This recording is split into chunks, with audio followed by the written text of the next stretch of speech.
আসসালামু আলাইকুম। এটা হচ্ছে মাছ দিয়ে বেগুন বিরন। যখন আমি এই রান্নাটা রিলস আপলোড করেছি, অনেক আপুরাই কমেন্ট করেছে তারা এই রান্নাটা চিনে না। এই রান্নাটা কিভাবে করলাম চলুন দেখে আসি। এর জন্য আমি খুব বড় সাইজের মাছ নিইনি, মিডিয়াম সাইজের রুই মাছ নিয়েছি। এই মাছের মধ্যে আমি হলুদ, লবণ আর শুকনো মরিচের গুঁড়ো মেখে নিয়েছি। এগুলো হচ্ছে দেশি লম্বা বেগুন, এরকম টুমু টুমু করে কেটে নিতে হবে। এখানে যদি গোল বড় বেগুন নেওয়া হয় তাহলে আসলে রান্নাটা খুব ভালো আসে না, কারণ ওই বেগুনগুলো বেশি গলে যায়। আর এইখানে আমি লবণ, জিরা, ধনে গুঁড়ো, হলুদ গুঁড়ো, মরিচ গুঁড়ো নিয়েছি। এগুলো এই বেগুনের মধ্যে দিয়ে দেব। এরপর দিয়ে দিলাম সামান্য আদা গুঁড়ো। আদাগুলো আমি গুঁড়ো করে নিয়েছি শুকিয়ে। এরপর দিয়ে দেব রসুন বাটা। এখানে 1.5 চামচ পরিমাণ রসুন বাটা আছে। এরপর দিয়ে দেব কিউব করে কাটা পেঁয়াজ। পেঁয়াজগুলো এভাবে দিলেই বেশি ভালো হয়। এরপর কয়েক ফালি কাঁচামরিচ দিয়ে এবার এই সবগুলো উপকরণ বেগুনগুলোর সাথে খুব ভালোভাবে মেখে নিতে হবে এবং এটা কিছু সময়ের জন্য ম্যারিনেট করে রেখে দিলে বেশি ভালো ফলাফল পাওয়া যায়, বেশি মজা লাগে। এরপর আমি মশলা মেখে রাখা মাছগুলো ভেজে নেব।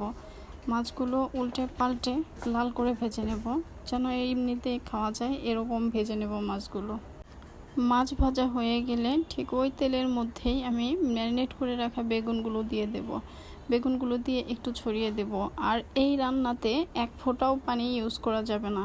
আর বেগুনগুলো ঠিক কড়াই ধরে এরকম উল্টে দিতে হবে। অল্প সময়ের জন্য আমি বেগুনগুলো ঢেকে রাখবো, শুধু সিদ্ধ হওয়ার জন্য। এবার দিয়ে দেব ধনেপাতা। ধনেপাতা দেওয়া হয়ে গেলে দিয়ে দেব ভেজে রাখা মাছগুলো। এবার ধনেপাতা আর মাছ খুব ভালো করে মিক্স করে নেব। আর এই মিক্সটা আমি কোনো প্রকার খুন্তি বা চামচ দিয়ে করব না, এভাবে ঝাঁকিয়ে ঝাঁকিয়ে করব। কারণ এখানে খুন্তি বা চামচ ব্যবহার করলে তরকারিটা নরম হয়ে গলে যাবে, মাছগুলো ভেঙে যাওয়ার সম্ভাবনা থাকবে অনেক বেশি। আর এর জন্যই কিছুক্ষণ পর পর আমি এরকম ঝাঁকিয়ে ঝাঁকিয়ে উল্টে পাল্টিয়ে দেব। দেওয়ার পর যখন এরকম পারফেক্ট একটা লুক চলে আসবে, আমরা বুঝে নেব তরকারিটা হয়ে গেছে। এই তরকারিটা আমার অঞ্চলে এত বেশি জনপ্রিয় যে কোনো ছোটোখাটো ঘরোয়া অনুষ্ঠান বা মেহমান আসলে তাদের আপ্যায়নের জন্য সাইড ডিশ হিসেবে এটা থাকবেই। হোক পোলাও বা ভাত, দুটোর সাথে এটা খুবই জমে যায়। আর ছোট বড় সবাই এই তরকারিটা খুবই পছন্দ করে।